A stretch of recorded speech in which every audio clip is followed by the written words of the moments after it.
اعوذ باللہ من الشیطان الرجیم بسم اللہ الرحمن الرحیم۔ ڈیئر اسٹوڈنٹس، پیارے بیٹے بیٹیوں، السلام علیکم۔ میں مشرف محمود آپ سے مخاطب ہوں اور اس وقت آپ CMM لیکچرز پر مجھے دیکھ رہے ہیں۔ آئی ہوپ بیٹا آپ خوش و خرم ہوں گے۔ اللہ تعالیٰ آپ کو ہمیشہ خوش و خرم رکھے، آمین ثم آمین۔ یہ ڈیئر اسٹوڈنٹس، ہم پاک اسٹڈی کی جو آپ کی نیو بک آئی ہے 2022، اس کے مطابق لیکچرز کا سلسلہ جاری ہے۔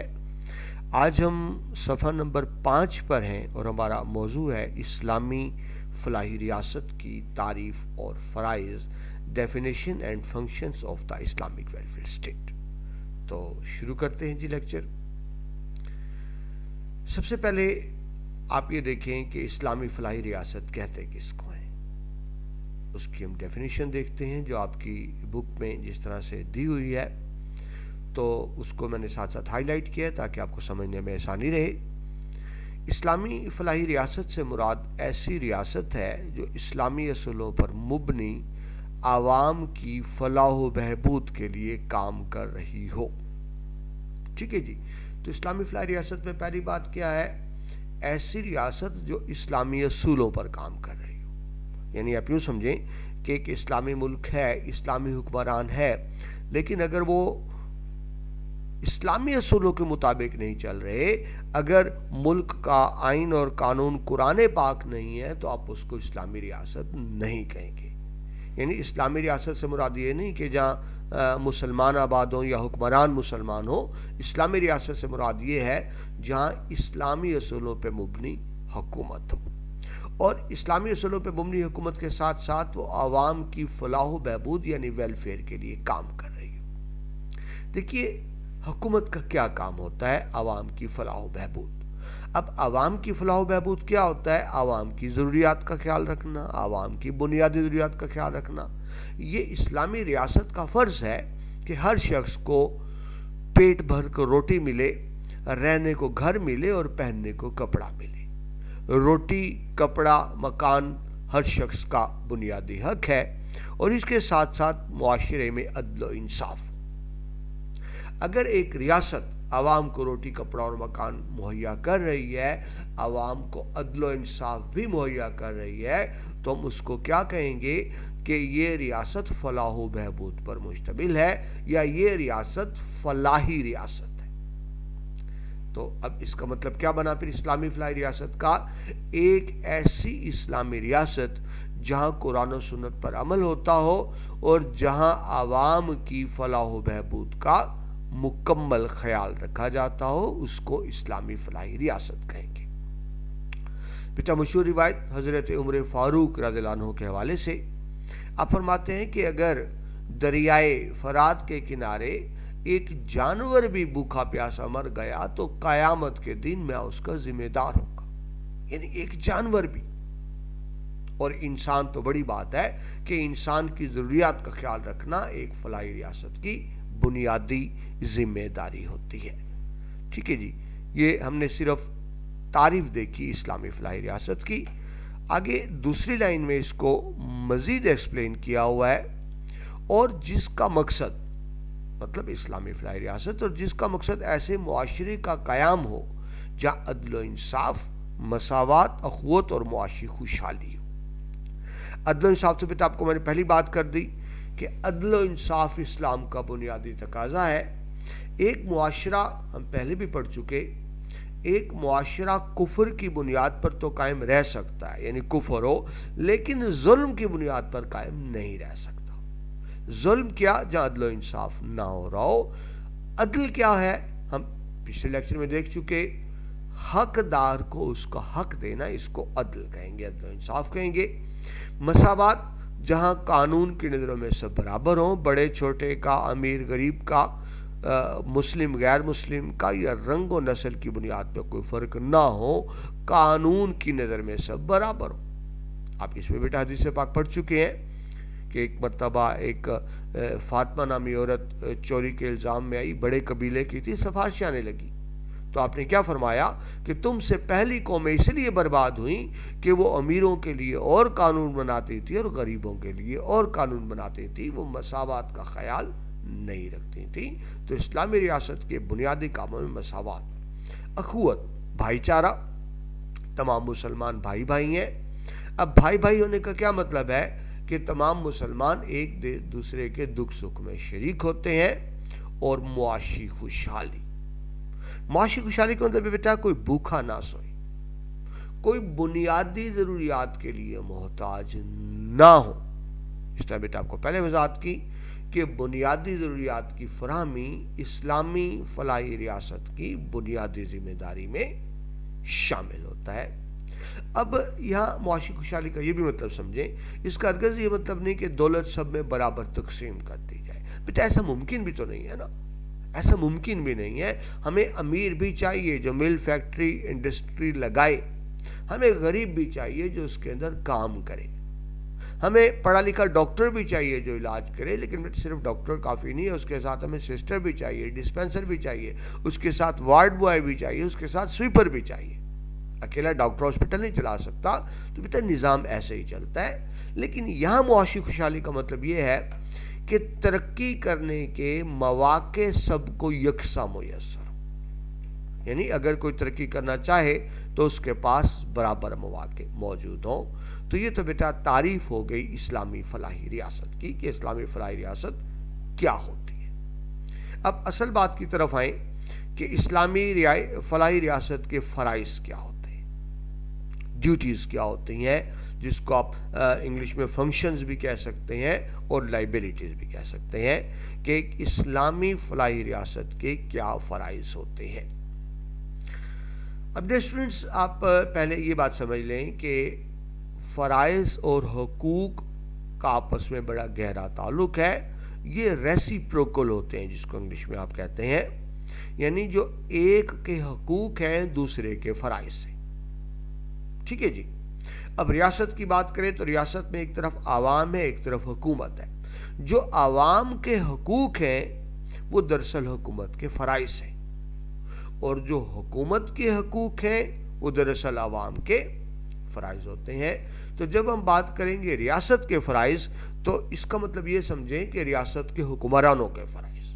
جب ہم کہتے ہیں نا کہ ریاست پر یہ ذمہ داری عائد ہوتی ہے تو اس کا مطلب یہ ہوتا ہے ریاست کے حکمرانوں پر ذمہ داری عائد ہوتی ہے.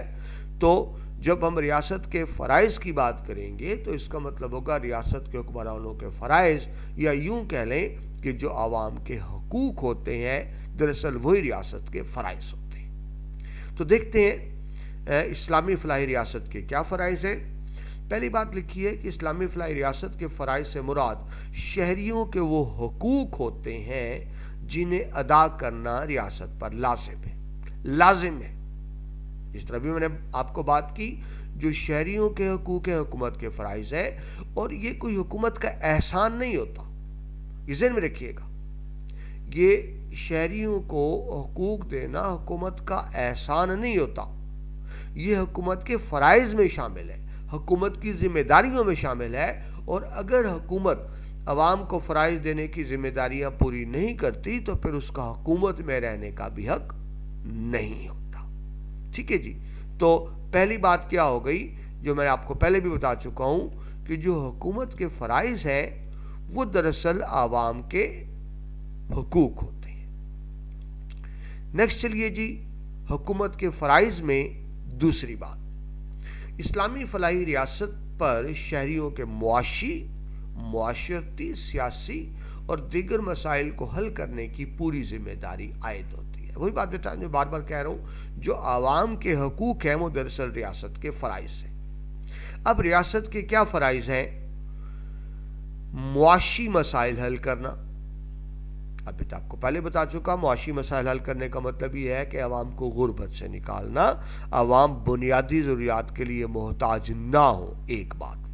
اور دوسری بات بیٹا, اسلامی ریاست میں معاشی ترقی کے مواقع سب کو برابر ملے, معاشی ترقی کے مواقع سب کو برابر ملے. ایسا نہ ہو کہ امیر کچھ کیے بغیر ہی امیر سے امیر ترین ہوتا چلا جائے اور غریب بیچارہ سارا دن محنت کر کے بھی 2 ٹائم کی روٹی پوری نہ کر سکے. اب بیٹا آپ موجودہ دور میں اگر آپ سمجھیں تو اس وقت جو دنیا میں نظام ہے اور پاکستان میں معاشی نظام ہے وہ ہے امریکہ کا سرمایہ داری نظام، جس کو کیپٹلزم کہتے ہیں۔ اور سرمایہ داری نظام کی سب سے بڑی خرابی یہ ہے کہ یہ امیر کو امیر ترین کیے چلے جا رہا ہے اور غریب کو غریب ترین کیے چلے جا رہا ہے۔ یہ خرابی ہے سرمایہ داری نظام کی، جبکہ جو بیٹا اسلام کا معاشی نظام ہے اس میں ایسا نہیں ہوتا۔ اس میں امیر غریب دونوں کو ترقی کے یکساں مواقع ملتے ہیں۔ اب یہ محنت کی بات ہے، غریب بھی ترقی کر کے اوپر آ سکتا ہے۔ تو اسلامی معاشرے میں اسلامی ریاست ایسے قوانین بنائے گی کہ شہریوں کو معاشی ترقی کے یکساں مواقع دستیاب ہوں۔ میں نے آپ کو پہلے بتایا سب برابر امیر نہیں ہو سکتے، لیکن اگر کوئی ترقی کرنا چاہے، معاشی خوشحال ہونا چاہے تو اس کے پاس اپورچونٹیز، مواقع برابر۔ دوسرا سیاسی مسائل، عوام کے سیاسی مسائل حل کرنا بھی حکومت کی ذمہ داری ہے کہ اگر عوام کو حقوق نہیں مل رہے، ان کو تحریر و تقریر کی آزادی نہیں ہے، ان کو سیاسی جماعت میں حصہ لینے کی آزادی نہیں، تو یہ غلط بات ہے۔ ریاست کا فرض ہے کہ عوام کو حقوق دے، عوام اپنی پسند کا اظہار کر سکیں، ناپسند کا اظہار کر سکیں۔ اگر عوام کو حکومت کی پالیسیاں ناپسند ہے تو اپنے تحفظات کا اظہار کر سکیں، اور اگر عوام سمجھیں کہ حکومت اسلام کے مطابق نہیں چلائی جا رہی تو عوام کیا کر سکتے ہیں؟ عوام اس حکومت کو بدل سکتے ہیں۔ یہ کیا ہو گیا بیٹا عوام کے سیاسی حقوق اور دیگر مسائل۔ اب دیگر مسائل میں کیا آتا ہے بیٹا؟ صرف بنیادی ضروریات پوری کرنا ہی حکومت کی ذمہ داری نہیں ہے، صرف روٹی کپڑا مکان نہیں، اس کے بعد عوام کو کچھ اور سہولیات بھی چاہیے ہوتی ہے۔ یعنی عوام کو سکولز چاہیے، کالجز چاہیے، یونیورسٹیز چاہیے تعلیم کے لیے، علاج کے لیے ہسپتال چاہیے، ڈسپینسریں چاہیے، کھیل کود کے لیے کھیل کے میدان چاہیے، اور ایسی اور سہولیات جو ایک عام آدمی کے لیے ضروری ہوتی ہیں وہ چاہیے۔ اور یہ سارا مہیا کرنا کس کی ذمہ داری ہے؟ یہ ساری چیزیں مہیا کرنا بیٹا اسلامی ریاست کی بنیادی ذمہ داریوں میں شامل ہوتا ہے۔ ہم بار بار ایک بیٹا بات کر رہے ہیں کہ جو عوام کے حقوق ہیں دراصل وہی ریاست کی ذمہ داریاں ہوتی ہیں۔ آگے چلیں ریاست کے فرائض یا ذمہ داریوں میں، تو نیکسٹ پوائنٹ ہے بیٹا عوام کی روحانی و مادی فلاح و بہبود کرنا، ان کی بنیادی ضروریات کو پورا کرنا، ان کو سہولیات مہیا کرنا، اور انہیں نیکی کی راہ پر لگانا بھی اسلامی ریاست کا فرض ہے۔ یعنی اسلامی ریاست بیٹا صرف یہ نہیں ہوگا کہ اسلامی قوانین نافذ کرے گی، بلکہ اسلامی قوانین کے مطابق عوام کی تعلیم و تربیت کرنا بھی اسلامی ریاست کی ذمہ داری ہے۔ اب یہاں بیٹا دو لفظ آ گئے، روحانی و مادی فلاح و بہبود۔ ان میں فرق کیا ہے؟ روحانی اسپرچول یعنی آخرت کی بھلائی، جس کو آپ اردو میں کہتے ہیں نا دین اور دنیا کی بھلائی، تو ہمیں دنیا کی بھلائی بھی چاہیے بیٹا، ظاہر ہے یہاں رہنے کے لیے بھی تو ہمیں روٹی کپڑا مکان چاہیے نا، یہ دنیا کی بھلائی ہو گئی۔ اور ایک آخرت کی بھلائی، یہ دنیا بیٹا عارضی ہے، ہم نے یہاں سے چلے جانا ہے، اور ایک اگلی جہان ہے جہاں ہم نے ہمیشہ رہنا ہے۔ تو اگلی دنیا کی تیاری کو ہم کیا کہیں گے؟ روحانیت، یعنی جس کا تعلق روح سے ہے۔ ہماری بیٹا ایک جسمانی ضروریات ہوتی ہیں، ایک روحانی ضروریات ہوتی ہیں۔ جسمانی ضروریات کیا ہے؟ روٹی کپڑا اور مکان، جس کے لیے بیٹا اللہ تعالیٰ نے کیا کیا؟ زمین کو برابر کر دیا، زمین سے جو چیزیں اگتی ہیں اس سے وہ روٹی کپڑا اور مکان ہمیں مہیا کرتے ہیں۔ اور روحانی ضرورت کیا ہے بیٹا؟ گائیڈنس۔ روحانی ضرورت کیا ہے؟ گائیڈنس، رہنمائی، جس کے لیے اللہ تعالیٰ نے انبیاء کرام بھیجے۔ اور اب اسلامی ریاست کا فرض ہے کہ وہ سہولیات مہیا کرے، عوام کی تعلیم و تربیت کے لیے ادارے بنائے، مدارس کا قیام عمل میں لائے، مساجد کا قیام عمل میں لائے، یعنی وہ تمام سہولیات دے جو عوام کو اسلام کے مطابق زندگی گزارنے کے لیے ضروری ہوتی ہیں۔ ٹھیک ہے جی، یہ تو ہو گئی روحانی و مادی فلاح و بہبود۔ اور ان کی بنیادی ضروریات ہم بیٹا بار بار ڈسکس کر چکے، روٹی کپڑا مکان بنیادی ضروریات ہوتے ہیں، ان کو پورا کرنا بھی اسلامی ریاست کی ذمہ داری ہے، اور انہیں نیکی کی راہ پر لگانا اسلام میں بیٹا بنیادی تعلیمات کیا ہیں، بنیادی احکامات کیا ہیں؟ کہ لوگوں کو نیکی کی راہ پر لگایا جائے، لوگوں کو برائی سے روکا جائے، نیکی کی راہ پر لگایا جائے اور برائی سے روکا جائے، یہ بھی اسلامی ریاست کی ذمہ داری ہے۔ یعنی وہ اسلامی ریاست ایسے ادارے قائم کرے گی جس سے نیکی کو فروغ ہو، اور ایسے اداروں کے خلاف کارروائی عمل میں لائے گی جس سے معاشرے میں برائی پھیلے۔ نیکی کا فروغ کرنا اور برائی پر قابو پانا، یہ بھی بیٹا اسلامی ریاست کی بنیادی ذمہ داریوں میں شامل ہے۔ ٹھیک ہے جی، یہ تو ایک بنیادی چیز ہو گئی۔ ہم نے دیکھا کہ اسلامی فلاحی ریاست کی تعریف کیا ہے، اس کے فرائض کیا ہیں۔ اب ہم دیکھتے ہیں پوائنٹس کی شکل میں اسلامی ریاست کے فرائض کو۔ تو پہلا فرض بیٹا حکومت الہیہ کا قیام، یہ بیٹا آپ لاسٹ لیکچر میں پڑھ چکے کہ اسلامی ریاست کی بنیادی ذمہ داری ہے کہ اللہ کے قانون کو نافذ کرے، حکم صرف اللہ کا۔ یہ کائنات اللہ نے بنائی، ہم نے بیٹا لاسٹ لیکچر میں بھی دیکھا، خالق اللہ تعالیٰ ہے، حکم اللہ تعالیٰ کا ہوگا۔ اسلامی ریاست میں ایسا کوئی قانون نہیں بنایا جا سکے گا جو قرآن و سنت کے منافی ہو۔ تو اب دیکھتے ہیں کہ حکومت الہیہ کے قیام سے کیا مراد ہے۔ ہم بیٹا اس کو پہلے بھی پڑھ چکے، یہ چیز اب دوبارہ نیکسٹ ٹاپک میں بھی آ گئی۔ تو ہم دیکھ چکے کہ اسلامی فلاحی ریاست میں اقتدار اعلیٰ اللہ تعالیٰ کو حاصل ہے۔ اقتدار اعلیٰ بیٹا کیا ہوتا ہے؟ سپریم اتھارٹی، جس کا آرڈر چلے گا۔ اللہ خالق ہے تو حکم اللہ کا ہی چلے گا۔ یعنی اسلامی ریاست میں ایسا کوئی قانون نہیں بنایا جا سکے گا جو قرآن و سنت کے خلاف ہو۔ سیدھی بات، ہم پہلے اس کو تفصیل سے پڑھ چکے ہیں۔ نیکسٹ پوائنٹ دیکھیے، جو مسلم حاکم ہے یعنی حکمران ہے اسلامی ریاست کا، اپنے اختیارات کو اللہ تعالیٰ کی امانت سمجھتے ہوئے استعمال کرے گا۔ یعنی اس کا مطلب ہے بیٹا کہ اختیار تو اللہ کا ہے، حکمران کا نہیں ہے۔ اختیار تو اللہ کا ہے۔ اللہ نے یہ اختیار کس کو دیا؟ ریاست کے حکمرانوں کو دیا۔ تو وہ اللہ کی دی ہوئی حدود، اللہ کی بتائی ہوئی حدود کے اندر رہتے ہوئے ان اختیارات کو استعمال کریں گے۔ آپ کو بیٹا میں نے پہلے بھی بتایا تھا، دوبارہ ریپیٹ کر دوں، آپ کا جو پاکستان کا کانسٹیٹیوشن 1973 کا، اس کے ابتدا میں شروع میں پریمبل میں لکھا گیا The sovereignty will be vested for the Almighty Allah and the public representatives will utilize those parts live within the orbit as prescribed by Quran and Sunnah۔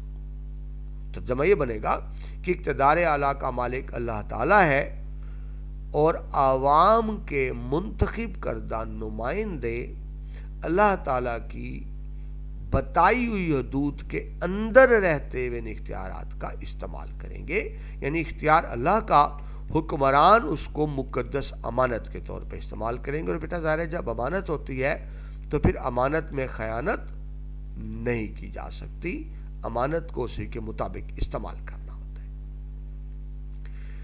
Next point دیکھیے، حکومت الہیہ کے قیام کا مقصد لوگوں کو برے کاموں سے روکنا اور بھلائی کے کاموں کے لیے تیار کرنا ہوتا ہے۔ ٹھیک ہے جی، ہم پہلے بات کر چکے کہ یہ قرآن پاک کا حکم ہے کہ نیکی کے کاموں کو فروغ دو، اس میں معاونت کرو اور برائی کے کاموں میں ایک دوسرے کو روکو۔ تو یہ کام افراد کا بھی ہے، لیکن ظاہر ہے بیٹا ریاست کے پاس طاقت زیادہ ہوتی ہے، وسائل زیادہ ہوتے ہیں، سورسز زیادہ ہوتے ہیں۔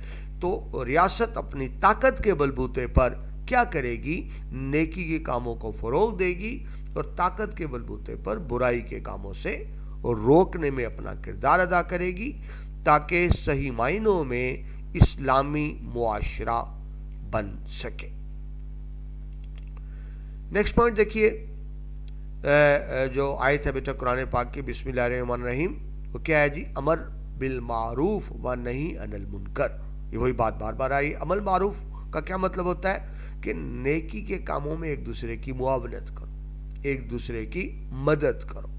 و نہی عن المنکر، برائی کے کاموں سے ایک دوسرے کو روکو۔ تو یہ کس کا فرض ہے؟ یہ اسلامی ریاست کا۔ اب دیکھیں بیٹا، ایک ہی بات ہے، ایک ہی بات ہے جو گھما پھرا کے مختلف لفظوں میں بیان کی جا رہی ہے۔ اب حکومت نیکی کے کاموں میں کس طرح معاونت کرے گی؟ وہ اس طرح کرے گی کہ لوگوں میں بھائی چارے کو فروغ دے، ایک دوسرے کے لوگ کام آئیں، محبت کو فروغ دے، امن اور ہمدردی کا جذبہ پیدا کرے۔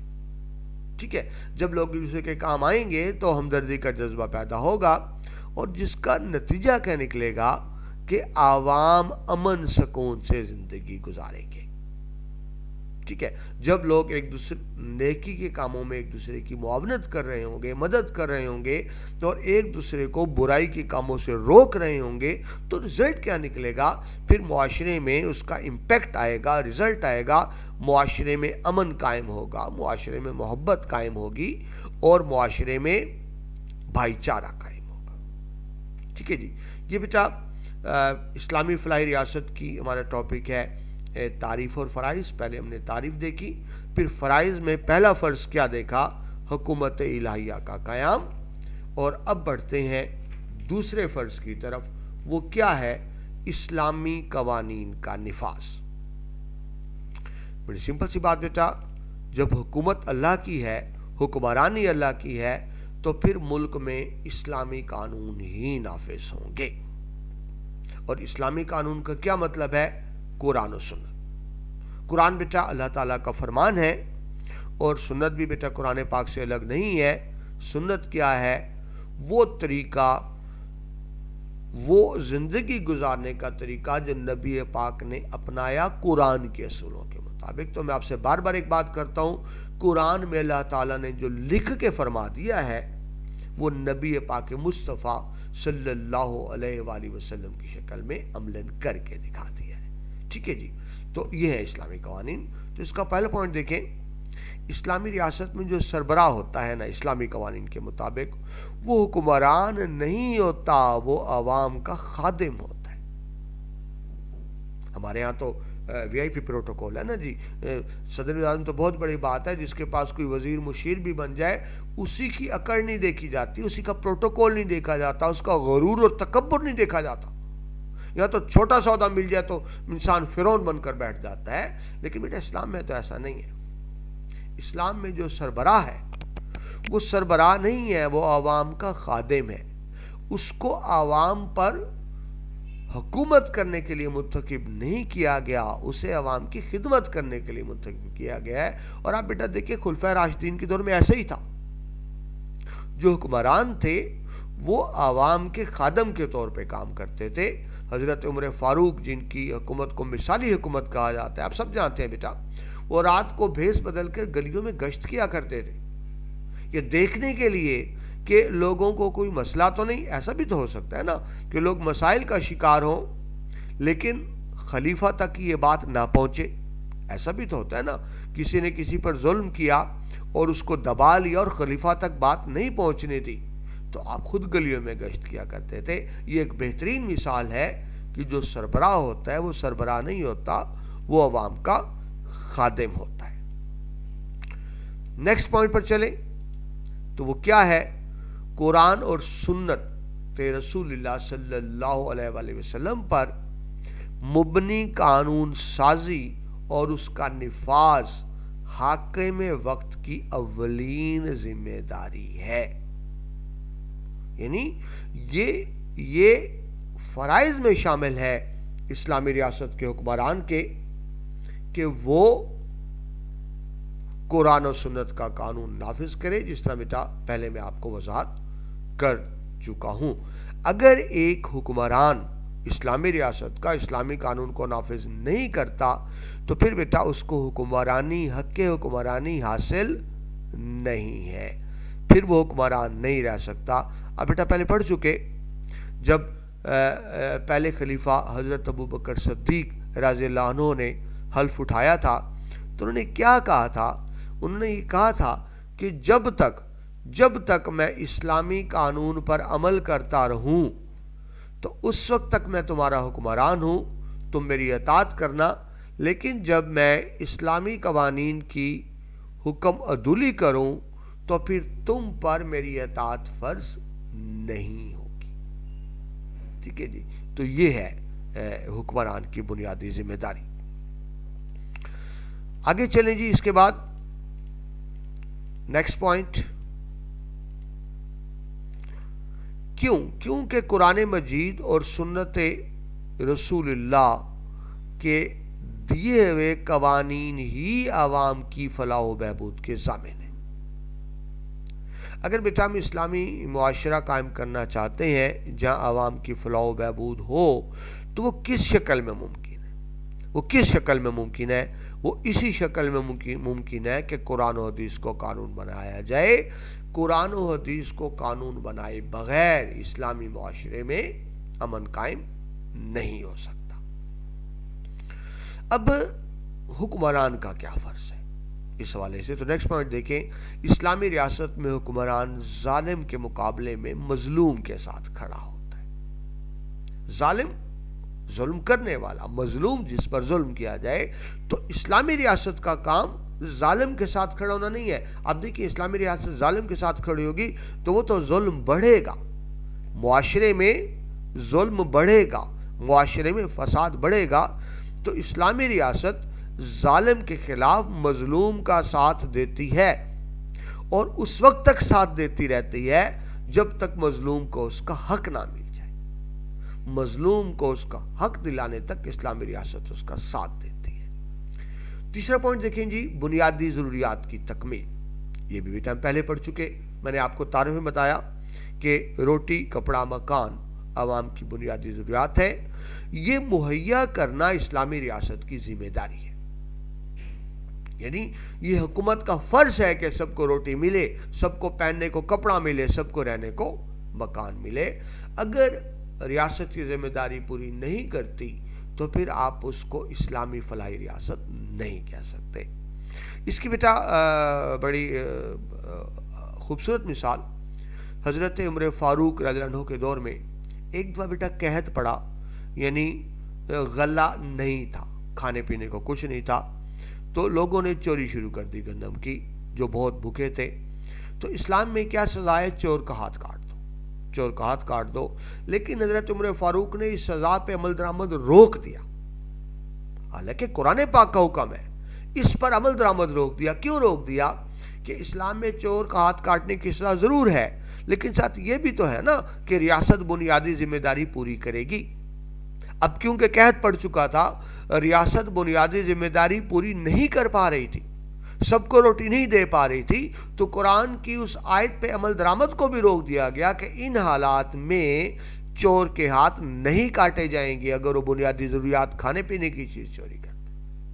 یہ ہے اسلامی ریاست کی ذمہ داری کہ سب کو روٹی، کپڑا، مکان مہیا کیا جائے۔ نیکسٹ پوائنٹ دیکھیے بیٹا، سوشل سیکورٹی کی تمام اسکیموں کو پایہ تکمیل تک پہنچانا بھی اسلامی ریاست کا فرض ہے۔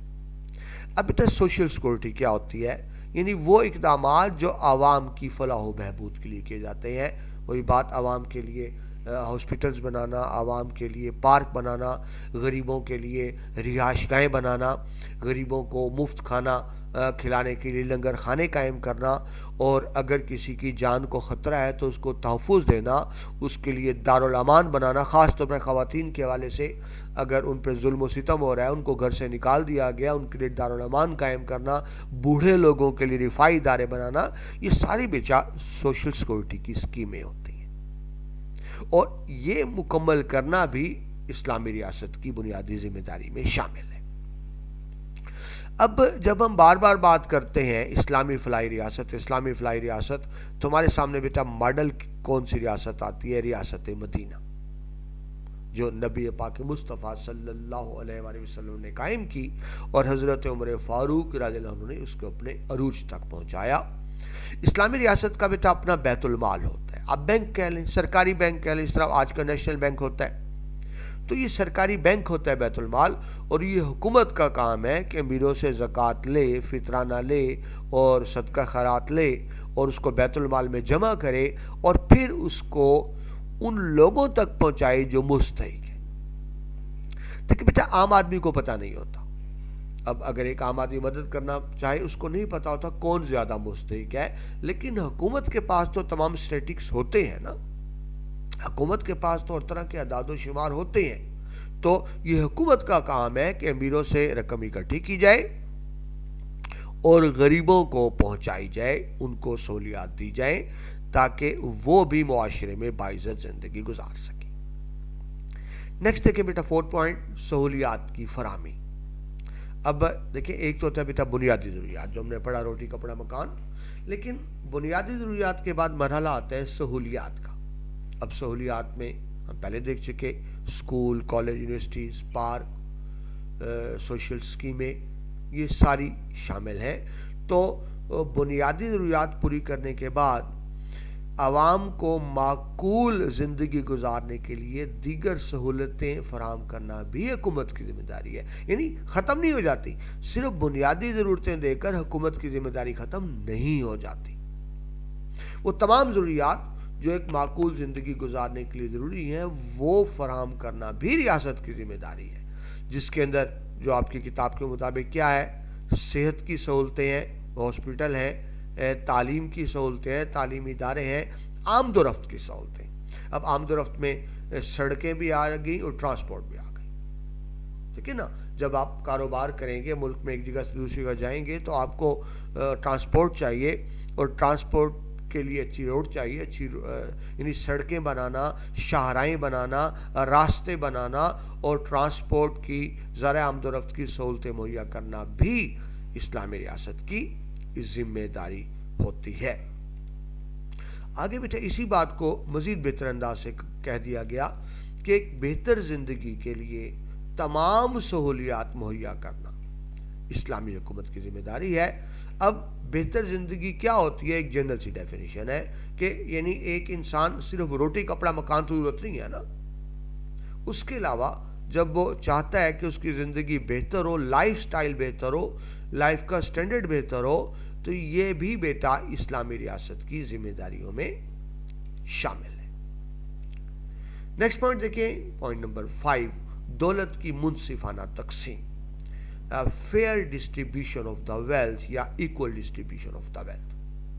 اب دیکھیں بیٹا، میں آپ کو پہلے ہی بتا چکا، یہ تو ممکن نہیں ہے کہ سب میں برابر تقسیم کر دیے جائیں پیسے۔ یہ بیٹا پھر یہ اللہ بھی تو کر سکتا تھا نا، اللہ غریب امیر نہ بناتا، اللہ غریب نہ بناتا، امیر نہ بناتا، سب کو برابر پیسے دے دیتا۔ لیکن یاد رکھیے، جب سب کو برابر پیسے مل جائیں گے تو پھر ملک کا نظام نہیں چلے گا۔ ہمیں امیر بھی چاہیے، غریب بھی چاہیے، جو بھی آپ کو مثال دی۔ ہم جب چھوٹے تھے تو پھر تمہاری بیسم میں ایک سانگ گنگنا کے سنایا کرتی تھی کہ میں بھی رانی تو بھی رانی، کون بھرے گا کنویں سے پانی۔ لیکن اب سب رانیاں بن کے بیٹھ جائیں تو کسی نے پانی بھی تو بھر کے لانا ہے نا، تو ساری رانیاں بن جائیں گی، کوئی بھی پانی بھر کے نہیں لائے گا۔ تو بیٹے اسلامی ریاست ایسے نہیں چلتی۔ ریاست میں آپ کو امیر بھی چاہیے، غریب بھی چاہیے، زیادہ تعلیم یافتہ بھی چاہیے، کم تعلیم یافتہ بھی چاہیے، ان پڑھ بھی چاہیے، جوان بھی چاہیے، اور بوڑھا بھی چاہیے جو صرف بیکار ہو، ٹھیک ہے۔ تو ایسے چلتی ہے۔ لیکن یہاں دولت کی منصفانہ تقسیم کا مطلب یہ ہے، ایک تو آپ کو پہلے بتایا کہ ایسا سسٹم ہو جہاں غریب کے پاس بھی ترقی کرنے کا موقع موجود ہو۔ لیکن یہاں ایک اور اہم بات کی گئی، دولت کا ارتکاز، دولت مرتکز ہونا۔ اب مرتکز ہونے کا مطلب ہے کہ دولت چند ہاتھوں تک محدود ہو جائے، چند خانوں تک محدود ہو جائے۔ یعنی بعض لوگوں کے پاس پیسہ اور اتنا زیادہ پیسہ ہے ان سے سنبھالا نہیں جا رہا، ان سے گنتی نہیں ہو رہی کتنا پیسہ، اور انہوں نے چھپا کے رکھا ہوا ہے تجوریوں میں اور بینکوں میں، بہت زیادہ پیسہ ہے، اور ایک عوام ہے ان کو کھانے کو روٹی نہیں مل رہی۔ تو اسلامی ریاست اس چیز کی اجازت نہیں دیتی کہ دولت چند ہاتھوں میں جمع ہو جائے۔ اسلامی ریاست کہتی ہے دولت کی تقسیم ہو۔ اب دیکھیں بیٹا، ایک امیر ہے، میں آپ کو مثال دیتا ہوں، اس کے پاس بہت سے پیسے ہیں، اسے بینک میں رکھے ہوئے ہیں یا چھپا کے رکھے ہوئے ہیں کہیں پر، تو اس کے تو کسی کام نہیں آ رہے۔ اس نے کروڑوں تجوری میں چھپا کر رکھا ہوا ہے، تو نہ اس کے کام آئے نہ کسی اور کے کام آیا۔ لیکن اگر وہ اسی پیسے سے کوئی انڈسٹری لگا دے، کوئی فیکٹری لگا دے، کوئی مل لگا دے، تو اس کو بھی منافع ہوگا، اور جب فیکٹری لگے گی تو اس میں بیٹا لوگوں کو روزگار بھی تو ملے گا نا۔ جب ایک بندہ مل فیکٹری لگاتا ہے تو اس کو تو منافع ہوتا ہے، لیکن اس کے ساتھ ساتھ دوسرے لوگوں کو بھی روزگار ملتا ہے۔ وہ انڈسٹری لگا دے، وہ مل لگا دے، وہ اسکول بنا لے، وہ کالج بنا لے، وہ ٹرانسپورٹ سسٹم شروع کر دے، وہ بس چلائے گا تو 2-3 جو بس کمل ہوتے ہیں ان کو نوکری ملے گی نا۔ تو اس طرح اس بندے کا بھی فائدہ ہوگا اور جن کو روزگار ملے گا ان کا بھی فائدہ ہوگا. تو یہ اس پوائنٹ کا ہی مطلب ہے کہ اسلام اس چیز کی اجازت نہیں دیتا کہ دولت چند ہاتھوں میں سیمٹ جائے، بلکہ دولت کی گردش ہو، ڈسٹریبیوشن ہو، دولت کو تقسیم کیا جائے، یعنی کاروبار میں لگایا جائے، انویسٹ کیا جائے. تو اس سے کیا ہوگا؟ دولت کی گردش ہوگی، اس کو بھی فائدہ ہوگا اور اس چیز کا ساتھ ساتھ دوسروں کو بھی فائدہ ہوگا. تو اسلامی ریاست یہ اجازت نہیں دیتی کہ دولت چند ہاتھوں میں سمٹی رہے، بلکہ گردش دولت، سرکولیشن آف دا منی کے لیے حکم دیتی ہے. اس سے بیٹا کیا ہوتا ہے؟ اس سے سب کو فائدہ ہوتا ہے، یعنی آپ یوں کہیں کہ مجموعی طور پر معاشرے کو اس سے فائدہ ہوتا ہے. نیکسٹ پوائنٹ دیکھیں جی. اسلامی ریاست دولت کی منصفانہ تقسیم کے ذریعے عوام کو سماجی تحفظ فراہم کرتی ہے تاکہ غربت دور ہو سکے. ٹھیک ہے جی. اب وہی بات، جب ڈسٹریبیوشن آف دا ویلتھ ہوگی تو پھر عوام کو اس طرح سے تحفظ ملے گا کہ سب کو روزگار مل جائے گا، بنیادی ضروریات پوری ہو جائیں گی. دوسری طرف کیا تھا کہ امیر آدمی دولت کو لے کے بیٹھ جائے، سمیٹ کر بیٹھ جائے، تو نہ اس کے کام آئی نہ دوسروں کے کام آئی. تو اسلام بیٹا اس کو الاؤ نہیں کرتا. اگلا پوائنٹ دیکھیں. حضرت عمر فاروق رضی اللہ عنہ کا دور بتایا گیا کہ مثالی دور تھا جس میں غربت مفلسی ختم ہو گئی تھی. غربت تھی ہی نہیں، ہر شخص باعزت زندگی گزار رہا تھا. یعنی حضرت عمر فاروق کے دور کی بیٹا مثالیوں دی جاتی ہے کہ جب تاجر تجارت کر کے آتے تھے بیٹا، مال کما کے آتے تھے، تو وہ زکوٰۃ دینے والے ہوتے تھے، زکوٰۃ لینے والا کوئی نہیں ہوتا تھا. وہ سر پر بیٹا ٹوکرے لے کے پھرتے تھے دولت کی. کوئی ہے جو زکوٰۃ لے لے؟ لینے والا کوئی نہیں تھا. اب تو بیٹا دینے والا احسان کرتا ہے نا، پیسے دینے والا احسان کرتا ہے. اس وقت کیا تھا؟ وہ لینے والے کا احسان تھا، میں نے زکوٰۃ لے لی. دینے والا کہتا خدا کے لیے کوئی مہربانی کرے مجھ سے زکوٰۃ لے لے تاکہ میری ذمہ داری پوری ہو جائے. اور لینے والا کوئی نہیں ہوتا تھا.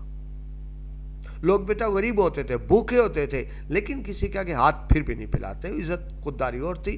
لیکن ایک یہ بات بھی ہے کہ معاشی خوشحالی تھی. زکوٰۃ دینے والے موجود تھے، زکوٰۃ لینے والا کوئی نہیں ہوتا تھا. اس کی وجہ کیا ہے کہ آپ نے دولت کی تقسیم کو یقینی بنایا، وہی ڈسٹریبیوشن آف دا ویلتھ کو یقین بنایا، جس سے رزلٹ کیا نکلا کہ معاشرہ خوشحال ہو گیا. آگے پوائنٹ دیکھیں بیٹا، ہم پڑھ رہے ہیں اسلامی فلاحی ریاست کے فرائض.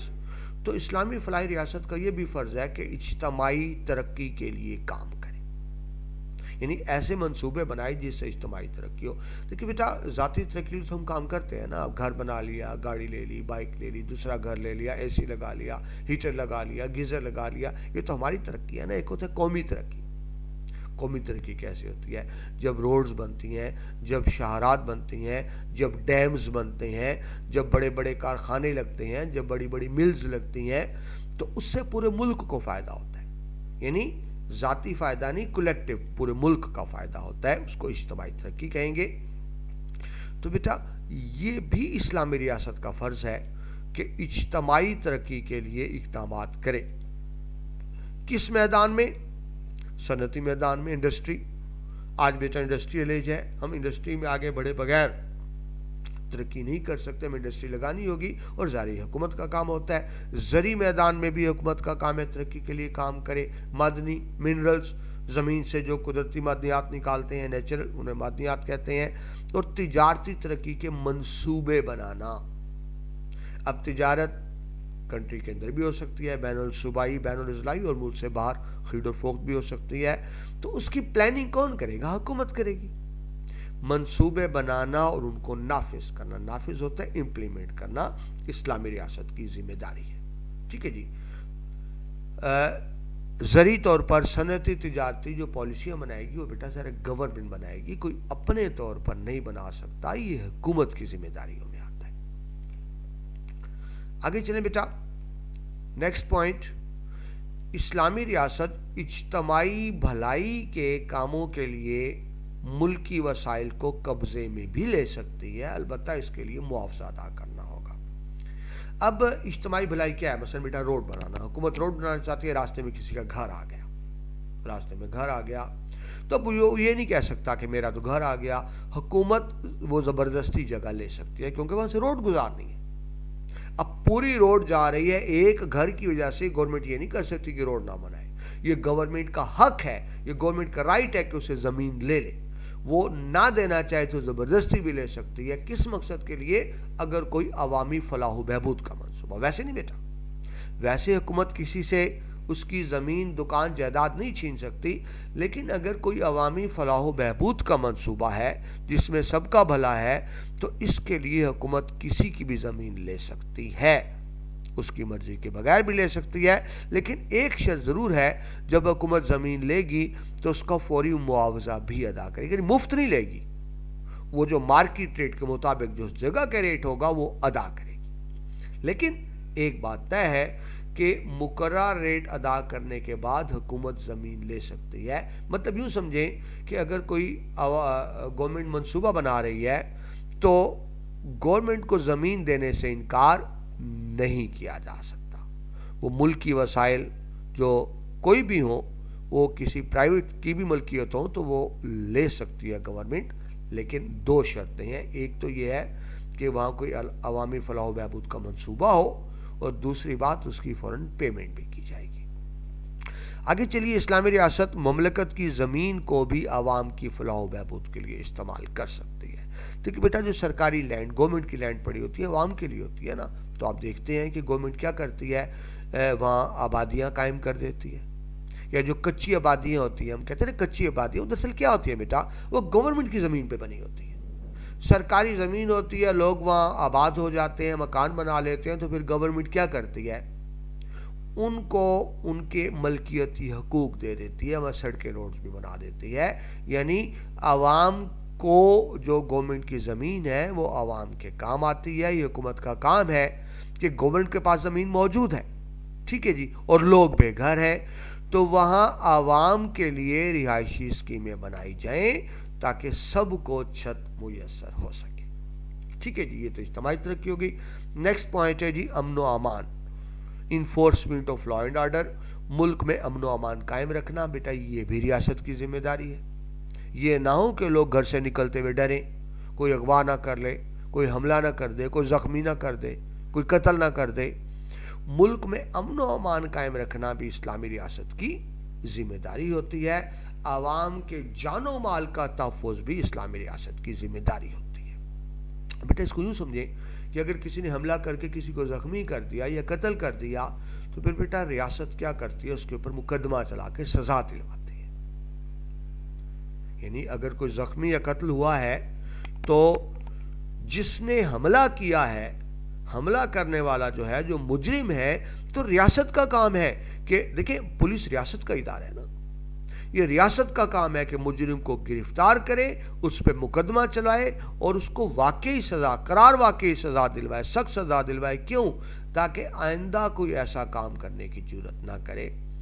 تو مجرم کو سزا کیوں دلواتی ہے ریاست؟ تاکہ ملک میں امن و امان قائم ہو, سب کی جان مال اور عزت کی حفاظت ہو. ٹھیک ہے بیٹا, تو یہ آپ سمجھ گئے. اس لیے بیٹا جب عدالت میں کیس چلتا ہے نا تو ریاست اس میں فریق ہوتی ہے. آپ نے اگر کبھی نام سنا یا دیکھا ہو تو لکھا ہوتا ہے سرکار, نام جو بھی ہے الف بے جیم بنام سرکار. سرکار کا کیا مطلب؟ گورنمنٹ اس کے اندر فریق ہوتی ہے تاکہ سزا دلوائی جا سکے. اب مجرم کو سزا دلوانے کے لیے ضروری ہے کہ مؤثر قوانین بھی موجود ہوں اور ان کو نافذ بھی کیا جائے. اگر مؤثر قوانین نہیں ہیں تو ظاہر ہے بیٹا امن و امان قائم نہیں ہوگا. اور دوسری بات ہے قوانین تو موجود ہیں, ان پہ امپلیمنٹ نہیں ہو رہا, نافذ نہیں ہو رہا ہے. تو مؤثر قوانین بنانا, ان کو نافذ کرنا بھی اسلامی ریاست کی ذمہ داری ہے, کیونکہ مؤثر قوانین نافذ کیے بغیر عدل و انصاف قائم نہیں ہو سکتا. اس میں ایک شرط دی ہوئی ہے کہ اس کے لیے عدلیہ کا خود مختار ہونا بھی ضروری ہے. عدلیہ یعنی کورٹس گورنمنٹ کے انڈر نہیں ہوتی, یاد رکھیں. کیونکہ دیکھیں عدالتوں میں تو گورنمنٹ کے خلاف بھی کیس جائیں گے نا, تو اگر عدالت گورنمنٹ کے انڈر ہوگی تو پھر وہ گورنمنٹ کے خلاف فیصلہ نہیں دے سکے گی. تو اسلامی ریاست میں بیٹا عدلیہ آزاد ہوتی ہے, وہ کسی بھی ادارے سرکاری ادارے کے تحت نہیں ہوتی. ٹھیک ہے بیٹا. اسلامی فلاحی ریاست کا اگلا پوائنٹ ہے پوائنٹ نمبر 8 ملک کی دفاعی نظام نیشنل ڈیفنس سسٹم.